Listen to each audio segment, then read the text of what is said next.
Hola amigos, tudo bom? If you want to learn Spanish and Portuguese, you've come to the right channel. I am Emar. Hola amigos, soy Brian. Welcome back to the BSP channel. Stick around, we got a good one for you today. Make sure to hit that like button, subscribe, and hit that notification bell. As we have promised to you guys, we'll now discuss about accent marks. This is actually kind of a review because we've already discussed some of these in our previous videos. So let me go ahead and start it off with the Spanish accent marks. Here we go. Let me use my tablet here. You guys see that? So in Spanish, we have three types of accent marks. We have the tilde, we have the diaresis, and the ever popular acute accent. Let's talk about these one by one. The tilde is that wavy line we usually see on top of the N. This makes it sound ñ instead of just the normal n. Let's look at some examples. Año. It's not ano, it's año. Next one. Mañana. Not manana. With the squiggly line on top of the N, that will be mañana. Another example would be español. It's not español, español. Pretty easy, right? The second type of Spanish accent is the diaresis. Those are the two dots you see on top of the U, which means that we have to pronounce the U in combinations of gue and gui. Take a look at this. In combinations of gue and gui, seeing the two dots on top of the U, it means that we have to pronounce it as gue and gui, because without the two dots, it'll be just a silent U. It'll be just ge and gi. But once we see that diaresis on top of the U, we have to pronounce the U. Take a look at these examples. Vergüenza. It's not vergüenza, it's vergüenza. About another one. Pingüino. Penguin. It's not pinguino, it's pingüino. We have to pronounce the U. Nicaragüense. One more time.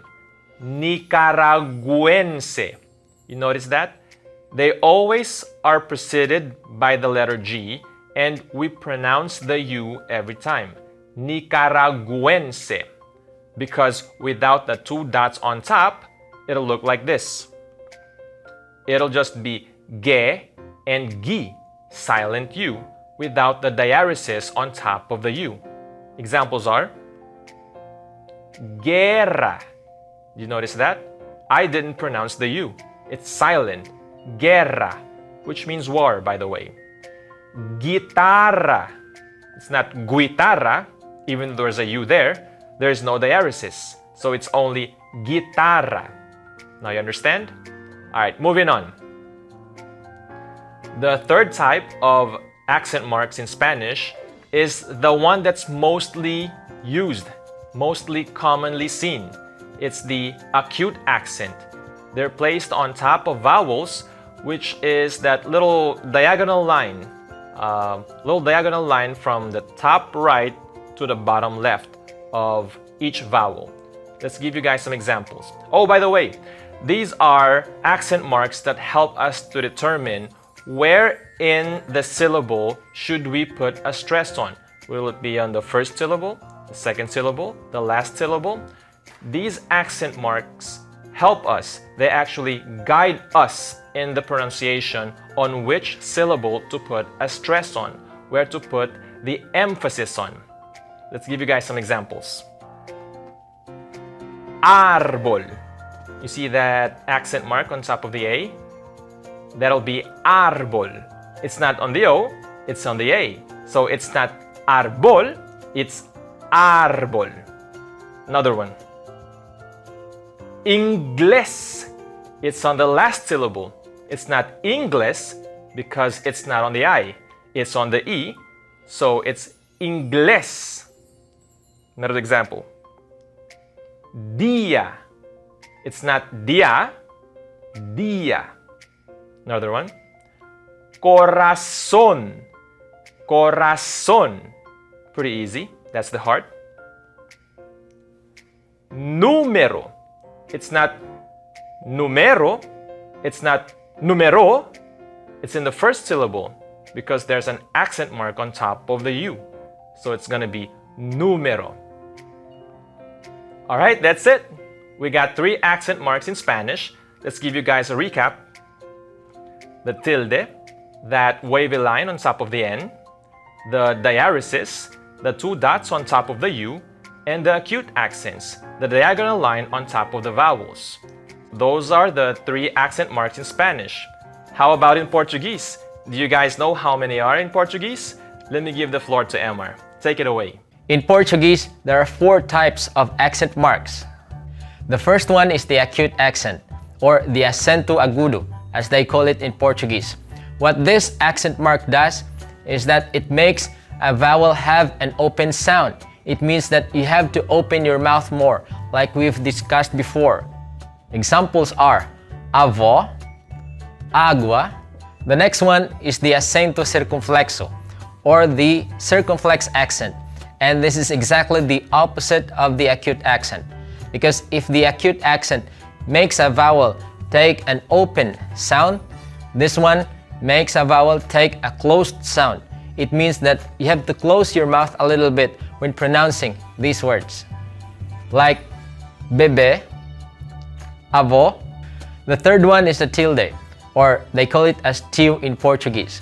And it nasalizes a vowel, just like we've studied before.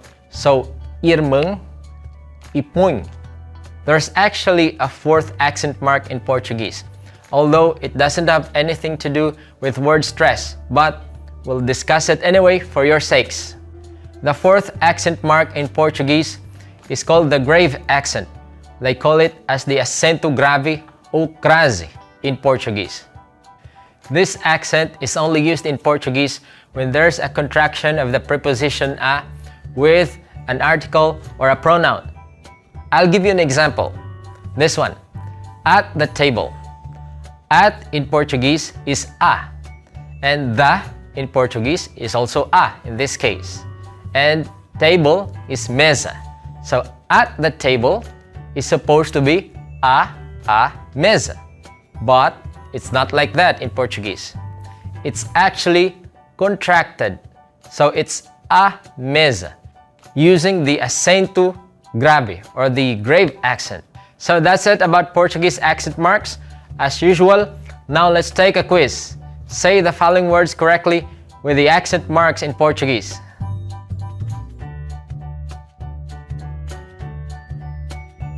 Maré, âncora, cartão.